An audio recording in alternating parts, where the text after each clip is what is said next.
The waiting is finally over. We are back. Yes, this is week 1 of the Premier League Prediction Show for the 2025-2026 season. Slightly different format this year. We're going to have a look at 5 fixtures, a little bit more in depth, and 5 fixtures, which is going to be a quick fire round.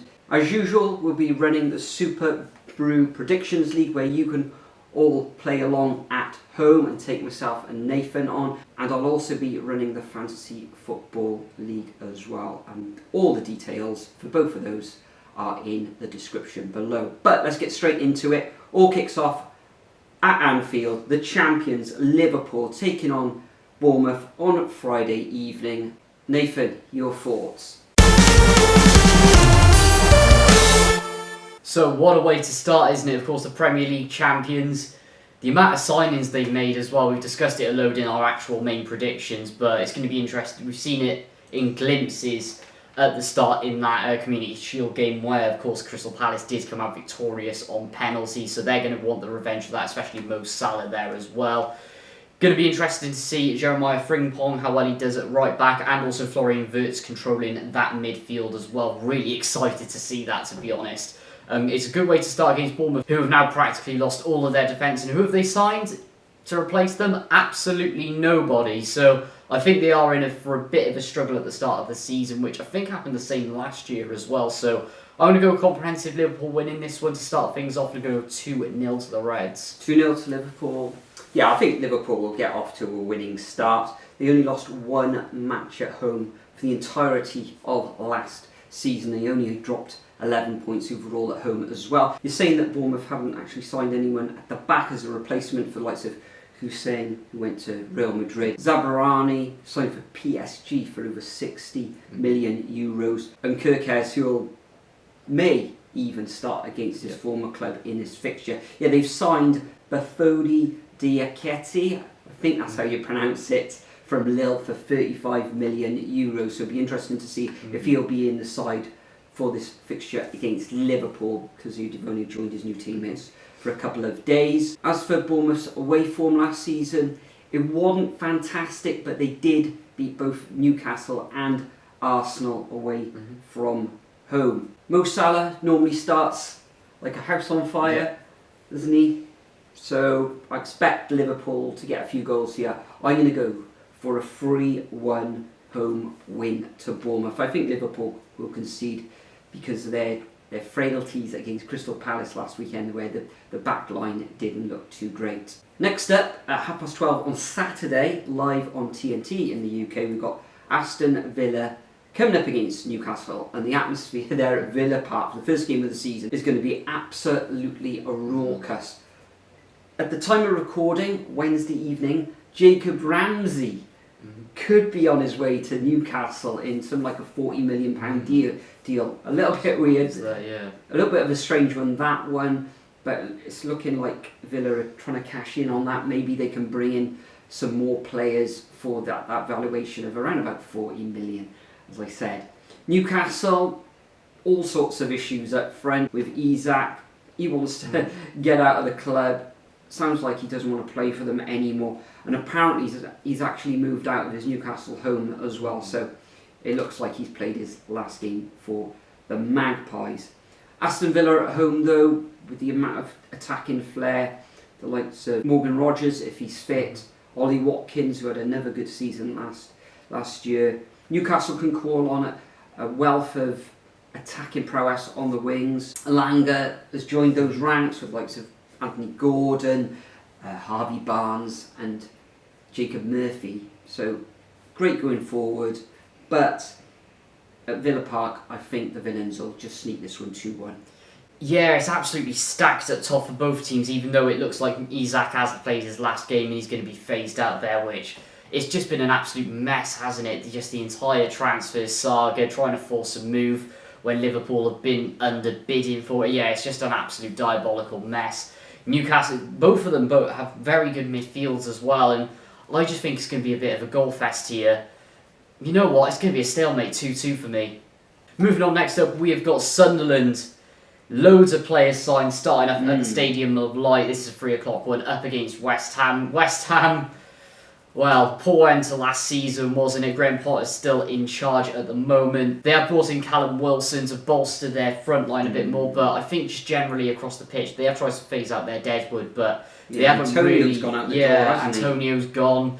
See Callum Wilson coming in. They haven't really made that front line younger, have they? You have got likes of your Jared Bowens, etc. Very good in midfield as well, but I just think there needs to be a little more quality. And Sunderland, first game back in the Premier League after 8 years, Granit Xhaka coming in. They got a very good front line as well that we saw last year in the Championship. And I think they can actually steal one here. I'm going to go 1-0.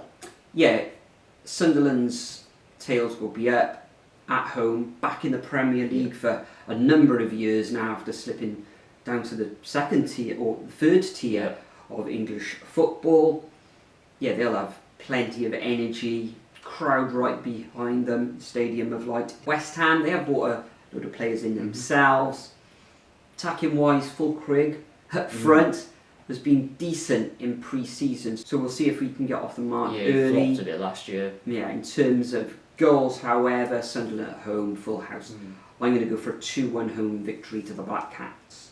Next up, we move to Sunday, 4:30 in the afternoon, just before tea time in the UK. We've got Manchester United coming up against Arsenal. Now, interestingly enough, on paper, this looks like a victory to Arsenal or a bit of a stalemate. However, Man United, I think it's 10 years on the trot now. They've been victorious on the opening day of the season. It's a tough one, this one, against Arsenal. However, looking at Arsenal, they do have the goal-scoring prowess of Gyökeres up front, coming in from Portugal, but he didn't do too great when he was in England before. So we'll be looking to get off to a good start at Old Trafford. Because of Man United signing a decent front line with the likes of Mbeumo, Cunha coming in, and Sesko from Germany, I think Man United will just nick this one. I'm going to go for a narrow 2-1 home win to the Red Devils to chalk up another opening day victory. Yeah, this is a really tight one for me because I was thinking about an Arsenal victory and for it to be convincing to break that undefeated streak for Man United, but they have signed a lot of decent players moving forward. And Mbeumo, Benjamin Sesko, of course, from RB Leipzig. Midfield's strong there as well, with Bruno Fernandes, etc. at times. Arsenal sort of sign and scraps from Chelsea as they always do. Gyökeres, I'm really not convinced about either. Everyone knows my opinion about that. I've been fairly consistent on that, but it's screaming of a draw for me at the moment. And I do think after this fixture, Man United will start to drop off a little bit as they do get worked out under Amorim. But yeah, Arsenal, I think it's just going to be a quick blip before they do start to rise at the table. So I'm going to go 1-1. Moving on, next up, we have got the Monday night football game, 8 o'clock on Sky between Leeds and Everton. Leeds bouncing back to the Premier League, did take them 2 seasons under Daniel Farke. It's going to be interesting to see if he actually mixes it up and isn't as bad as he was when he was at Norwich for those 2 seasons as well. Everton, of course, signing Jack Grealish today. They've actually had a fairly decent summer as well. Of course, new era in their new stadium as well. Leeds, the thing that concerns me with this first fixture and going forward as well is their defence. I know you've got like Savantu, who mainly plays forward in midfield, but he can drop back into centre-back if he can. Likes of Joe Rodon at the back as well. Lots of attacking options there as well. It's just the style of play that concerns me a lot. What we've seen with Norwich before, where there's no plan B really if plan A doesn't work at all under Farke. And Everton, David Moyes with experience, he's going to definitely look to exploit that, and I think he will by getting at least a goal. However, it is Leeds at Ellen Road, first game of the season. They always start flying, even though that was a Marcelo Bielsa thing, but I think it's got a Leeds win written all over it for me. I'm going to go 2-1. You're going for Leeds victory at home. This game of the season, of course, at Ellen Road. I think both of these teams will have fairly decent seasons. Leeds, if you've seen our predictions for the whole of the season, the final table, I've got them staying up. I think you have as well, haven't you, Nathan? I think Everton will do well, but will they be able to adapt to the new stadium? We've seen it before where teams take a little bit of time, don't they? And the fans as well, like the case in like West Ham a few years ago, us as well, Cardiff City, etc. Any club going into a new stadium. However, I think Everton will get off to a decent start here. They've made some decent signings. Everton, of course, Grealish coming in. Whether he's up to speed, I'm not sure how his pre-season training has gone. But I'm going to go for a 2-0 away victory to Everton in this one. Now it's on to our quick fire round. 5 of the other fixtures, straight off the bat. Over to you, Nathan. Starting off Brighton against Fulham. This screams as a stalemate for me. I can't separate these two. Going to be 1-1. Spurs versus Burnley. You can expose that style of play. Thomas Frank loves to do it, doesn't he? Definitely going to be a Spurs victory, 2-0 and a clean sheet here. Wolves Man City, Saturday night football. Man City always tend to struggle at Molineux, and I think that's going to happen a little bit again, but they will get the victory 1-0.